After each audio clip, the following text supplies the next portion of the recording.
Татар яшьләре бер-берсен уздыра татарча китап укый һәм аларның фотосын хэштег белән интернетка әле. Әдәбиятка битараф булмаган әнә шундый яшьләр әдәби марафонда катнашты. Бу китап укучыларның онлайн ярышы.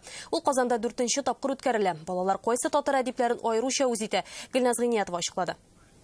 Гаяз Исхакый, Равил Батулла, Роберт Миннуллин, Марсай Галиев. Илнар Камаевның яраткан язучылары бу. Егет Азнакай районының Урманай авылыннан. Татар әдәбияты иң яраткан фәне. Буш вакытында кулына һәр вакыт китап ала торган Илнар киләчәктә футболчы булырга тели.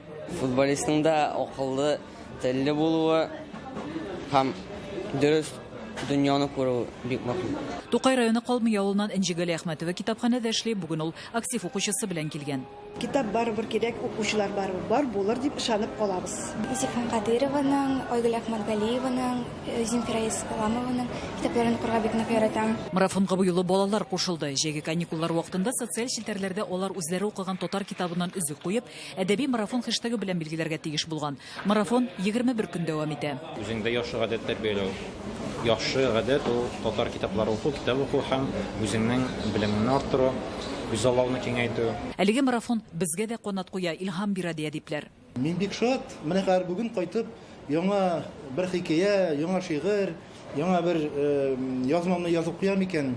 Минем тормышым менә шушы матур мизгелләрдән тора инде. Менә бүген бу матур мизгел, бәхетле мизгел.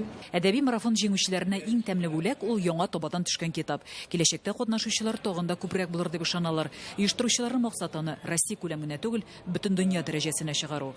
Гөлназ Гыйниятова, Илшат Мөхәммәтов, Яңа гасыр каналы.